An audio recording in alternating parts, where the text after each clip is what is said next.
가정을 이루고 있는 우리가 생각을 할 때 우리 가정이 참 명문가가 되면 좋겠다라는 생각들을 안 하는 사람이 없을 것입니다. 성경이 말하는 하나님이 말씀하는 명문 가정이 제일 중요하죠. 하나님이 말씀하는 최고의 명문 가정은 그 가정이 하나님에 대한 스토리, 이야기가 있는가, 헌신의 스토리가 있는 가정, 그런 가정을 가장 명문 가정이라고 성경이 말합니다. 이런 가정을 사모하시기를 주 예수의 이름으로 축원합니다. 오늘 본문은 명문 가정, 한나의 가정이 나옵니다. 이 가정에서 하나님이 우리에게 말씀하시는 것이 두 가지 있습니다. 첫째, 신앙의 가정도 고난과 문제가 있다라는 것입니다. 나는 신앙생활을 하는데도 왜 이런 문제와 고난이 있는가? 다 있습니다. 사도행전을 보잖아요.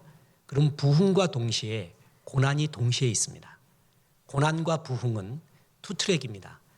하나 고난이 끝나면 부흥이 오고 부흥이 끝나면 고난이 오는 게 아니라 고난과 부흥은 동시에 달려갑니다. 좋은 일이 있을 때 안 좋은 일과 문제가 함께 같이 있고 그 문제 속에도 하나님의 역사가 함께 달려가고 있습니다. 신앙의 가정도 고난과 문제가 있습니다. 오늘 명문 가정인 한나, 엘가나의 가정도 문제가 생겼습니다. 보세요. 이 가정은 분명히 신앙의 가정입니다. 본문에는 한나가 크게 부각을 하지만요, 엘가나도 얼마나 좋은 신앙인지 모릅니다. 그는 예배의 사람입니다. 보세요. 1장 4절 5절에 보면 엘가나가 제사를 드리는 날에는 제물의 분깃을 그의 아내 분인나와 그의 모든 자녀에게 주고 한나에게는 갑절을 주니, 엘가나는 계속 예배하는 사람, 그 예배에 가족을 다 끌고 다니는 사람으로 부각되고 있습니다. 나중에 하나님의 은혜로 사무엘을 낳게 되거든요. 그때 자식이 없는 것을 굉장히 고난과 문제로 봤습니다. 뿐만 아니라 두 번째 여인인 분인나는 그런 한나를 가리켜 막 격동하게 속에 막 불을 지르게 그를 화를 나게 막 옆에서 만들었습니다. 다시 말합니다. 문제가 있는 집안이 아니었어요. 신앙의 가정이었죠. 그런데도 고난과 문제는 항상 같이 있다는 겁니다. 전 세계 어떤 부류의 직업을 가진 사람들 중에서도 목사만큼 고난에 대해서 제일 많이 연구하는 사람은 없을 겁니다. 인문학자 중에서도 고난의 이야기는 굉장히 많이 합니다. 그런데 문제 분석은 잘하는데요, 해결책이 없어요. 제가 늘 주장하는 것이 있습니다. 인문학은 명답 정도입니다. 누구나 말할 수 있는 명답 정도고 성경은 정답입니다. 정답을 갖고 있는 것은 성경밖에 없습니다. 인문학자들 고난을 굉장히 분석하거든요. 그런데 정답은 없습니다. 성경은 정답까지 말하지요. 고난의 이유에 대해서는 성경에 깊이 열어놓지는 않습니다. 다만 베드로후서 2장 19절 20절에 보면 너희가 고난받는 세 종류를 말해요. 하나는 죄가 있어 만든 거예요. 두 번째는 하나님의 것을 택함으로 받는 거예요. 세 번째는 이유를 알 수 없는 애매한 고난. 이 세 가지가 있다 그러거든요. 이 세 가지 중에 제일 많은 90% 이상은 뭘까요? 내가 죄가 있어 고난받는 것이 대부분일 거예요. 그죠? 부인할 수 없을 겁니다. 내가 저질러 놓은 것을 심은 대로 거두는 중이 많아요. 그래서 고난받는 경우가 많고요. 또 하나는 하나님의 것을 택함으로 받는 고난이에요. 초창기 기독교가 시작이 될 때는 예수 믿는다는 것이 죽음을 의미합니다. 그죠? 순교를 의미했어요. 그렇게 예수를 믿기 때문에 받는 고난이 있고 지금도 예수 믿기 때문에 받는 손해와 고난이 있을 것입니다. 이런 고난이 있고요. 또 하나는 개역 한글에는 애매한 고난, 개역 개정에는 부당한 고난이라고 나오는데 이것은 참 어려운 고난이에요. 설명할 수 없는 고난. 그 이유를 지금 알 수 없는 고난이라는 의미입니다.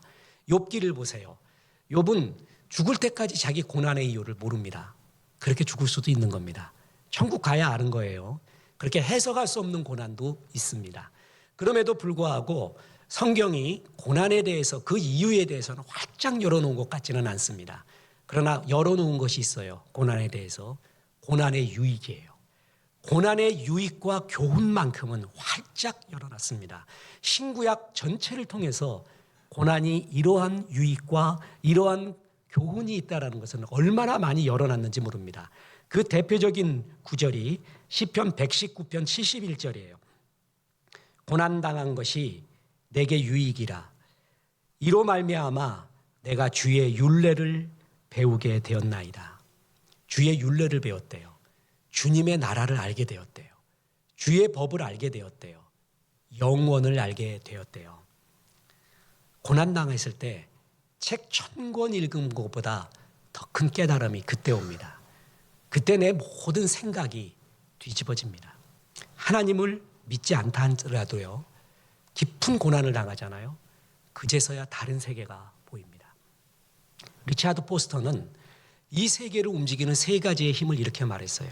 돈, 성, 섹스, 권력. 세 가지가 이 세상을 움직인대요. 그리고 이 세 가지의 배후에는 영적인 세력이 있대요. 돈은 돈 얘기가 아닙니다. 돈의 이야기를 갖고 우리를 잡고 있는 영혼의 이야기, 영적인 세계가 있고요. 성과 권력도 그냥 단지 선과 권력이 아니라 그 속에는 영적인 세력의 배후가 있다고 말하는 거예요. 굉장히 뛰어난 통찰력입니다. 그런데 불시착을 해보니까요, 이 세상을 지배하는 게 돈, 섹스, 권력이 아니구나. 이 세상은 더 큰 어떤 힘이 있구나. 하나님이 계시구나. 영원히 있구나. 이 세상은 전부 돈, 섹스, 권력이 다인 줄 알았는데 깊은 고난 중에 더 넓은 세계를 보게 됩니다. 신앙도요, 처음에는 능력의 신앙, 이래 불같은 신앙, 능력의 신앙, 능력이 나타나느냐 이런 걸 되게 중요시 여겨요. 그러다가요, 왜 하나님이 사랑을 중요시 여기는지, 사랑이 없으면 아무것도 아니라고 말하는지 이제 깨달아갑니다. 사랑은 참 부드러운 거거든요. 힘이 없어 보이거든요. 능력도 없어 보여요. 저 무기력해 보이는 것이 왜 그렇게 강력한 힘을 갖고 하나님의 능력이 나타나는가? 그럼 고난 속에서 내 의식 밖의 것을 보기 시작합니다. 그래서 고난당하는 것이 유익이라 내가 주의 율례를 깨닫는다는 거예요.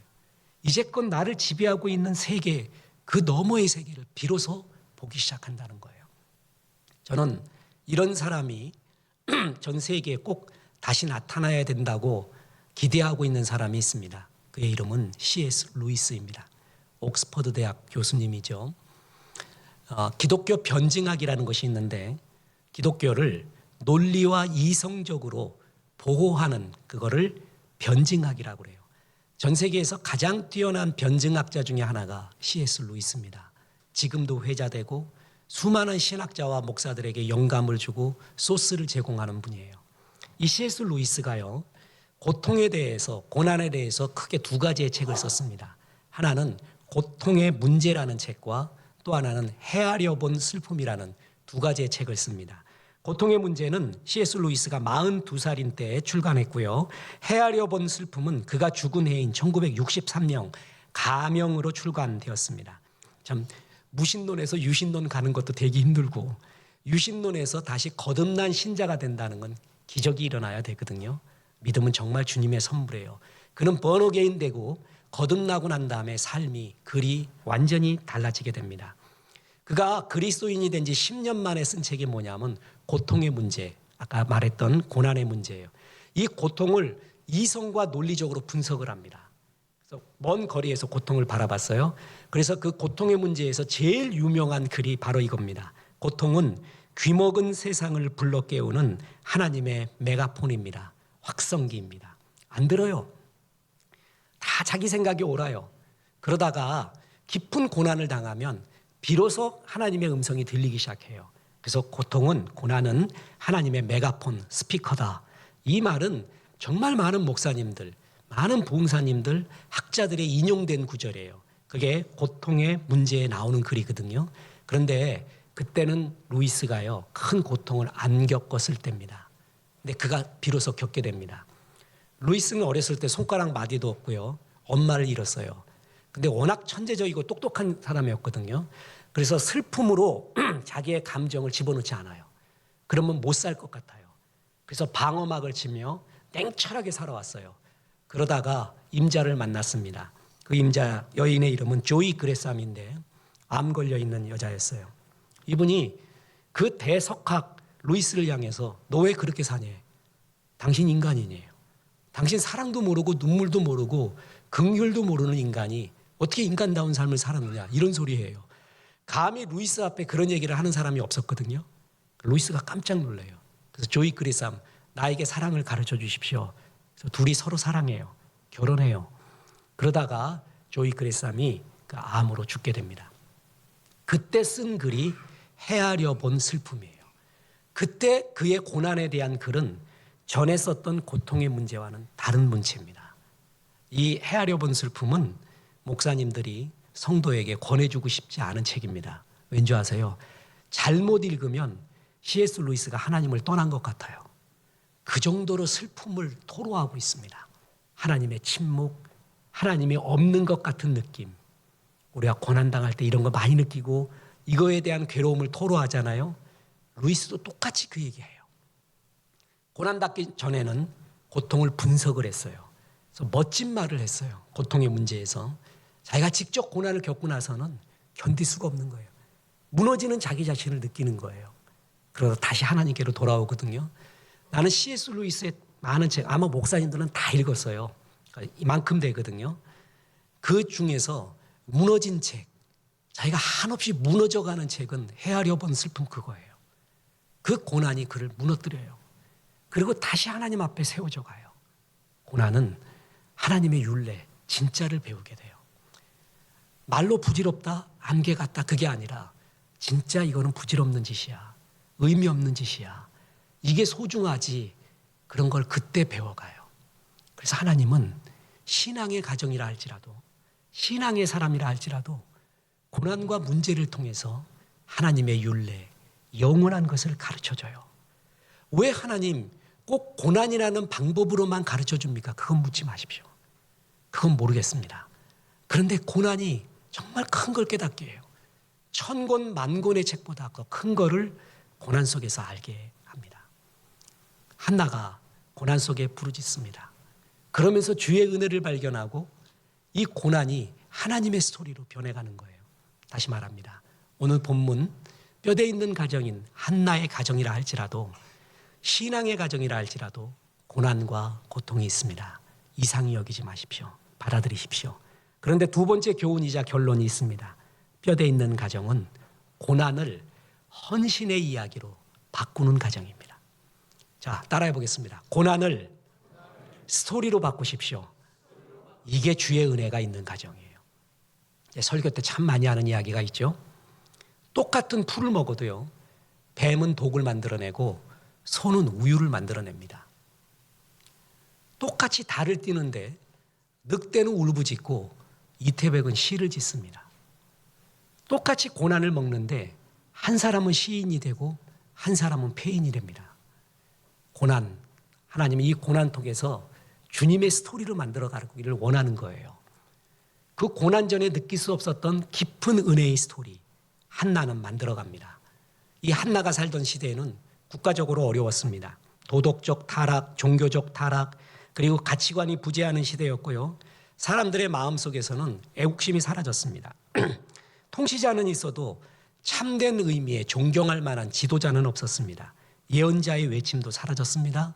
이런 시대적 배경 속에 한나는 개인적인 고통을 받지요. 그런데 이러한 자식이 없는 이 고통과 고난을 그는 스토리로 바꿔버립니다. 어떻게 하는가? 어머니의 기도, 어머니의 하나님 앞에 부르짖는 기도가 고난을 스토리로 바꾸어 버립니다. 자, 우리 그때의 상황으로 돌아가 봅시다. 이걸 신학 용어로 시침 레벤, 삶의 정황이라고 말하는데 여러분이 한나라고 생각해 봐요. 남편 엘가나가 나쁜 사람이 아닙니다. 예배의 아버지라고 했잖아요. 언제나 예배 드리고요. 그리고 아내 한나를 사랑해서 재물의 분깃을 한나에게는 갑절을 줬대요. 그리고 엘가나는 정말 여인이 좋아하는 남자상이에요. 왜 그런 줄 아세요? 얼마나 자분자분하게 아내한테 말을 잘하는지 몰라. 자분자분하게 설명하고 위로하는 여인이 참 좋아하는 남자상이거든요. 보세요. 1장 8절. 그의 남편 엘가나가 그에게 이르되 한나여 어찌하여 울며 어찌하여 먹지 아니하며 어찌하여 그대의 마음이 슬프냐. 내가 그대에게 10 아들보다 낫지 아니하냐. 이제 시적인 표현까지 써요. 자식 없다고? 야, 10명 자식보다 내가 더 나아. 야, 자식 넌 나중에 다 떠나간다. 결국 마누라밖에 없다. 남편밖에 없다. 그거 알잖아. 10자식보다 내가 더 낫잖아. 그 이야기일 수도 있고 당신이 10자식 낳는 것보다 난 당신을 더 사랑하오 이런 말이에요. 여러분 엘가나 아시겠어요? 예배의 아버지였어요. 가족을 항상 예배의 자리로 인도해요. 그리고 아내한테 소리 지르고 윽박지르는 그런 독재자형이 아니라 차분차분하게 이 위로하고요. 그 위로도 시적이에요. 야, 10자식보다 내가 낫잖아. 그리고 10자식보다 자네가 더 사랑해. 그리고 갑절이나 사랑해 줬어요. 그러면 여러분이 한나라면은요, 솔직히 말해서 나를 격동케 하는 두 번째 여인 분인나가 나를 막 화나게 하잖아요. 어떻게 하겠어요? 분인나를 죽여버리지 그냥. 아브라함의 아내 사라가 자기가 아이를 못 낳고 하갈이 아이를 낳고 하갈이 사라를 업신여기자 어떻게 버립니까? 쫓아버립니다. 사라 대단한 여자입니다. 쫓아보내버려요. 그랬거든요. 그럴 수 있는 거예요. 분인나를 그냥 쇠꼬챙이를 갖고 오던가 뭘 하던가 박살을 내버려요. 그러고 또 뭐예요? 엘가나 남편이 자기를 사랑했잖아요. 그래서 아침, 점심, 저녁으로 물어봐요. 여보 나 사랑하지, 사랑하지, 사랑하지. 자기 전에 물어봐요. 일어나서 물어봐요. 밥 먹을 때 물어봐요. 커피 먹을 때 물어봐요. 해 뜨면 물어봐요. 비 오면 물어봐요. 우울하면 물어봐요. 끝없이 확인을 할 거예요. 엘가나에게 붙거나 더 붙거나 아니면 분인나를 박살을 내거나. 여러분 같으면 그러지 않겠어요? 내가 여자 같으면 99% 그렇게 하겠습니다. 주짓수를 배워갖고 그냥 이 여자를 그냥 목조르기를 해가지고 힘으로도 눌리고 영적으로도 눌리고 위치로도 눌러버리고 아니면 남편 사랑을 더욱더 매달릴 거예요. 그죠? 근데 한나의 위대점이 뭔지 아세요? 그러지 않았다는 거예요. 엘가나에게 매달리지 않았어요. 분인나를 죽이는데 자기 힘을 다 쓰지 않았어요. 하나님께 기도했다는 거예요. 여러분 하나님이 이걸 기다린 거예요. 끝없이 하나님께 기도합니다. 그래서 1장 10절 보세요. 한나가 마음이 괴로워서 여호와께 기도하고 통곡하며 끝없이 기도해 갑니다. 그래서 누구를 받았어요? 이제 사무엘을 받게 돼요. 수태고지라는 말이 있거든요. 임신했을 때 천사가 나타나서 너 이렇게 임신할 거야 라고 가르쳐 주는 거를 천사의 수태고지라고 합니다. 또 천사가 일러주지 않더라도 어떤 사람이 나기 전의 이야기, 수태할 때의 이야기는 성경에 딱 4번 나옵니다. 구약에 2번, 신약에 2번 나오거든요. 구약엔 누구냐면은 삼손과 사무엘이에요. 신약에서는 침례 요한과 예수님. 요때 낳기 전의 상황을 깊이 설명을 해요. 자, 구약에 2번 나오는 수태고지, 그거에 대해서 사무엘이 나와요. 자, 사무엘 상하는 사무엘은 사사시대에서 왕정시대, 다윗 솔로몬의 왕정시대로 넘어가는 메시아의 왕국으로 넘어가는 중요한 중간 고리 역할을 하거든요. 거기에 크게 쓰임받은 게 사무엘이에요. 그러면 사무엘의 역사부터 시작을 해야 되잖아요. 그런데 사무엘이 태어나기 전 이야기, 수태고지부터 사무엘상 1장이 시작이 됩니다. 사무엘이 그냥 나온 게 아니라는 거예요. 사무엘이 나오게 된 배경이 한나가 있었다는 거예요. 한나의 고난이 있었고 한나는 그 고난 중에 하나님께 부르짖었다는 거예요. 그래서 사무엘이 나와서 역사했다는 것을 하나님은 사무엘상 1장을 통해 길게 얘기해요. 그만큼 애를 낳게 된 배경이 중요하다라는 것이죠. 한나는 처음부터 하나님의 큰 그림을 보지를 못했습니다. 사무엘이 어떤 역할을 하는지 몰라요. 그냥 자기의 개인의 고통 때문에 기도하기 시작한 거예요. 하나님의 섭리가 얼마나 묘하냐 하면 먼저 큰 것부터 기도하는 게 아니에요. 우린 힘들어서 기도하는 거예요. 이런 문제가 해결되었으면 좋겠어서 기도 시작하는 거예요. 그런데 그 기도가 깊어지고 깊어지잖아요. 그러면 하나님 마음에 접하게 돼요. 이걸 가리켜 통하는 기도라고 말해요. 깊이 기도하다 보면은 하나님 마음이 통해져요. 그래서 한나가 처음에는 그냥 애 갖게 해달라고 기도했거든요. 그러다가 이런 깊은 기도를 합니다. 보세요. 1장 11절. 서원하여 이르되 만군의 여호와여 만일 주의 여종의 고통을 돌보시고 나를 기억하사 주의 여종을 잊지 아니하시고 주의 여종에게 아들을 주시면 내가 그의 평생에 그를 여호와께 드리고 삭도를 그의 머리에 대지 아니하겠나이다. 하나님께 드립니다. 나실인으로 키울 것입니다. 여러분 이런 기도를 하게 됩니다. 그래서 하나님 나라가 이루어져 가는 거예요. 한 여인의 고통으로부터 하나님의 큰 나라 메시아의 왕국이 시작이 되고 있다는 것이죠. 한국교회 사랑한대요. 세계교회를 사랑한대요. 그럼 제일 먼저 해야 될 게 뭔지 아세요? 내게 지금 받은 직분 거기에 충실하세요. 지금 이 교회에서 받은 집사의 직분 충실하세요. 하나님이 거기에 충실함과 동시에 세계의 그림을 보여주는 거예요. 마더 테레사가 아주 유명한 말을 했습니다. 세계 인류를 사랑한대요. 그는 인류를 사랑하기 때문에 인도의 빈민가에 들어가 빈민들을 사랑해 줬습니다. 사랑은 구체화돼야 돼요. 빈민가를 통한 세계를 바라본 거예요. 세계 바라본다고 아무것도 안 해요. 추상적으로 큰 발만 벌리고 있어요. 아무 일도 안 하는 거예요. 세계의 인류를 사랑하기 때문에 빈민가에서 그들을 사랑함으로 세계를 바라본 거예요. 구체성이거든요. 한국교회와 세계교회를 사랑하는 방법은 지금 나의 받은 그 직분에 충실하는 거예요. 그러면서 세계를 바라보는 거예요. 이게 하나님의 방법이었어요. 한나는 처음 자기의 개인의 고통 때문에 기도합니다. 다시 말합니다. 그의 위대한 점은 분인나와 대적하지 않았어요. 엘가나에게 붙지 않았어요. 하나님께 기도했습니다. 그랬더니 그 기도가 깊어지면서 아들을 하나님께 드린다라는 기도를 주님이 받습니다. 하나님이 그 아들에게 기름을 붓습니다. 그래서 그 아들이 다윗 왕국, 메시아 왕국의 시작이 되게끔 만듭니다. 한나는 처음부터 이런 큰 그림을 그린 게 아니었습니다. 기도하면서 하나님 나라로 다가가게 된 겁니다. 고난 너머, 우리의 개인의 고난 너머에 하나님의 크신 뜻이 있다는 거예요. 보세요. 요셉은 개인적인 고난을 당했잖아요. 그 고난의 극복의 과정이 이스라엘을 구원하는 과정이었어요. 개인적으로 보면 요셉의 개인적인 고난이었단 말이에요. 그런데 그 고난의 극복의 과정이 이스라엘을 구원하는 과정으로 하나님이 인도하고 있지 않습니까? 사무엘은 한나의 한을 풀어준 그런 인물 이상의 인물이에요. 하나님 나라의 역사를 다윗 왕국을 시작한 인물이거든요. 그런데 그가 어떻게 시작이 됐느냐? 한나의 고난 속에서의 기도부터 시작됐다. 주님은 그 수태의 이야기를 끝없이 얘기해 주면서 너희 집안에 너희 개인적으로 아픔이 있는가? 기도해라.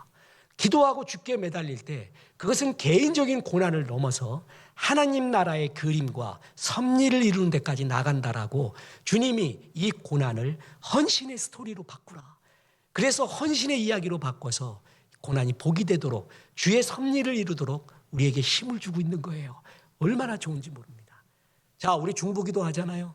전부 개인적인 문제 때문에 사실 해요. 거기다가 한두 개 이제 한국으로 섞어, 그죠? 그리고 세계도 한두 개 섞어. 내 개인적인 게 90% 이상이란 말이에요. 그런데 그거 기도하다가 세계를 바라보는 거예요. 하나님 나라를 바라보는 거예요. 그러다가 더 깊은 기도를 하면서 주의 마음의 기도를 해나가는 거예요. 고난받을 때 기도하거든요. 그리고 그때의 그 기도가 스토리요, 사람들의 마음에 제일 가슴에 남는 거예요. 이 가수를 좋아하는 사람이 있고 싫어하는, 호불호가 너무 나눠지는 가수가 있는데 조용남 씨라고 있습니다. 이분 신학 전공한 거 아시죠? 자유주의 신학 했어요. 그래서 이상한 것만 썼어. 그리고 화투 놀다가 화투 갖고 하다가 그래서 우리 엄마가 화투 갖고 놀지 말랬는데 그것 때문에 망하는구나 그러고 있어서 이분의 여러 노래가 있는데요. 제일 좋아하는 노래가 두 가지예요. 하나가 겸손은 힘들어. 그 가사 얘기했죠. 우리 아버지 우리 엄마 나에게 항상 하는 말 겸손하라 겸손하라. 그러나 세상에서 제일 힘든 거 겸손은 힘들어. 안 되더래 겸손이. 겸손은 고난 먹어야 돼요. 고난 먹고 나면은 저절로 겸손해지거든요. 아무리 겸손하려고 노력해도 안 되더래. 그래서 겸손은 힘들어가 제일 좋고 또 하나가 뭐냐면 미국 가수 중에 뱅크 오브 오하이오의 뱅크라는 거를 번안해서 부른 노래가 내 고향은 충청도 일사후퇴 때 비난 내려와 살다 정든 곳 두메나 산골 그렇게 부른 거 있잖아요. 내 고향은 충청도라오. 근데 이분한테 딱 정이 간 게 라이브를 하는데 2절을 부를 때예요. 2절을 그 가사에 이렇게 나옵니다. 어머니는 새벽 기도 가시고 아버지는 술집 가시고 나와 내 동생 농길을 따라 메뚜기 잡이 하루가 갔죠. 그날 하루를 얘기하는데 엄마 새벽기도 갔어. 우리 아버지 술집 갔어. 나와 내 동생 조용수, 그 부산대 또 교수죠, 음대 교수. 하루 종일 논두렁에서 메뚜기 잡이하면서 하루가 지났대. 그게 한두 절의 가사에 나와요. 근데 이 가수의 마음에도 엄마 새벽기도 간 게 떠올라 있어요. 우리 아버지 술집 갔는데 이런 게 참 문학이에요. 우리가 공감을 주잖아요. 사람의 가슴에 뭐가 남아있는가? 가장 향기로 남은 게 뭔가? 어려운 중에, 힘든 중에 진실. 근데 단순한 진실이 아니라 하나님께 속해 있는 진실. 우리 엄마 새벽기도 가세요. 어려울 때 장날에 우리 어머니가 싸왔던 그 맛있는 호떡, 그 스토리에 하나님께 기도했던 아름다운 이야기가 담겨있는 그 무엇, 그게 가슴에 남아요. 고난은 나쁜 것만 아닙니다. 고난 속에 영혼을 봅니다. 고난 속에 추억과 스토리가 만들어져요. 그래서 아들아, 넌 이름이 사무엘인데 왜 사무엘인 줄 아니? 쌈엘, 엘은 하나님이고 쌈은 듣다예요. 그래서 쉐마 이스라엘, 그럼 이스라엘아 들으라, 샴 동사라고 하거든요. 쌈, 하나님이 들으셨다. 너는 그냥 낳은 애가 아니야. 하나님이 기도 들으셔서 나오셨어. 봐, 사무엘상 1장 20절에 한나가 임신하고 때가 이름에 아들을 낳아 사무엘이라 이름하였으니 이는 내가 여호와께 그를 구하였다 함이더라. 아들아, 난 널 기도하며 낳았다. 그리고 깊은 기도 중에 하나님이 널 쓰신다는 걸 알았다. 그래서 널 쓰라고 얘기했단다. 항상 그 일을 축복한 거예요.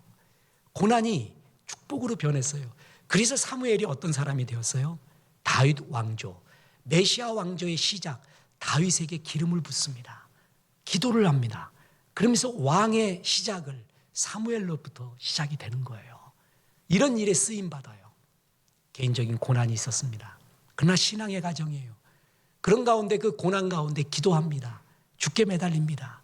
그래서 하나님이 전체가 쓰는 가정이 돼요. 성경은 이런 가정을 가장 뼈대 있는 가정이라고 합니다. 고난이 있어요. 어떤 가정도 신앙의 가정도 문제가 있어요. 그러나 그걸 놓고 기도하고 예배합니다. 그래서 하나님이 쓰는 이야기로 바꾸어 버려요. 그래서 아들을, 딸을, 내 자녀를 하나님이 쓰셔서 많은 영혼을 주 앞으로 돌아오게 하는데 쓰임받아요.